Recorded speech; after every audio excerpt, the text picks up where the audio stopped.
seemingly is smiling.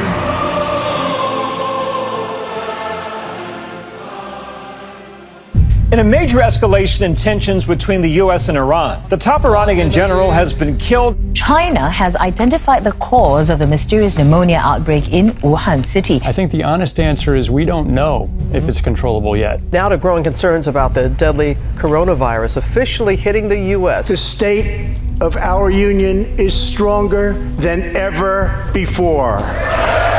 The UK no longer a member state of the European Union. A historic victory for President Trump in the impeachment trial, the Senate acquitting him on both charges. The Dow collapsing around 1,900 points today, its worst single-day loss ever. Italy is on total lockdown. COVID-19 can be characterized as a pandemic. We're going to get hit. There's no doubt about it. We see it in New York. The 5 boroughs alone have seen more than 106,000 cases. Congressional leaders appear to have reached agreement on what is by far the biggest stimulus package in U.S. history. Fighting this virus has caused an historic spike in layoffs, pushing the unemployment rate near 15%. As the lines to the food and unemployment offices grow longer, patience is wearing thin for the restrictions meant to save lives. While many states will be reopening in the coming days, in some places the numbers are still rising. The number of deaths here in the United States has just crossed 100,000. Separate autopsies have come to the same conclusion now that George Floyd's death can be classified as a homicide. Black Lives Matter. Black Lives Matter. Mass protests here in the United States have sparked a global movement against racial discrimination.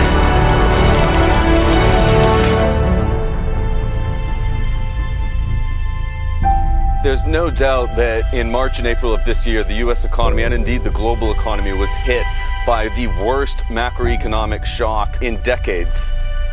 But we have observed a very sharp rebound from those March-April lows, a sharper rebound than I think anyone was expecting. But there's no doubt that there remains a long ways to go.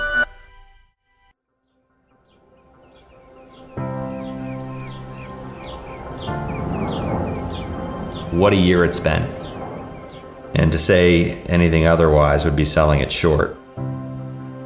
Here we sit in a gray stone that was built in Baltimore in 1905. Mark that on the calendar. So what have we had since 1905? We had the Spanish flu pandemic, 2 world wars. This house existed before women were allowed to vote. There was riots here in Baltimore too in the 1960s, and they were in this neighborhood. But I say all this because I think it's important for us as investors, and I think when we walk through this building every day, you recognize that in order to build something to last, it takes careful planning, an acute attention to detail, care, feeding, and maintenance. It reminds us that certain structures, like industries, have permanence and persistence, and that short-term business disruptions can and will occur, but are likely to be fleeting as they are for well-built structures in a storm. Fortunately for us, better than we anticipated, our businesses have really performed. It supports and maybe gives us even more conviction than we already had around our strategy, that selecting these essential service businesses is the right approach. But at the end of the day, those opportunities, those businesses don't really come to life without compelling, passionate, high energy, committed leaders. In our view, good ideas and content are one thing. Execution is everything.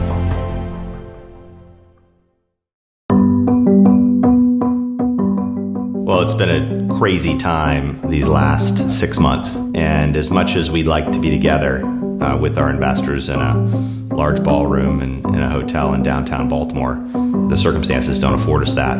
You know, one of the things we did is we picked up the phone and we called all our LPAC members and a number of our LPs and said, you know, what would you like to see? What would you like to hear? And I kind of teased them. I had this kind of idea of if we went around and interviewed our executives and filmed their presentations, what do you think about that? And they said, oh yeah, and it'd be great if you could kind of do tours of the facilities. We said, absolutely.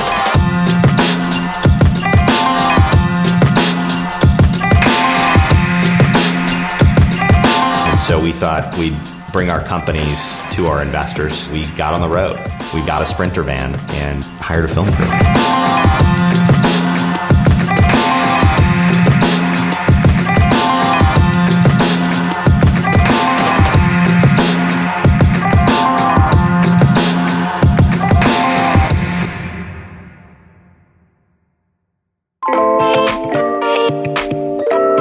Our agenda today includes 3 distinct sections. First, we'll provide an update of the Access business and provide you a year in review.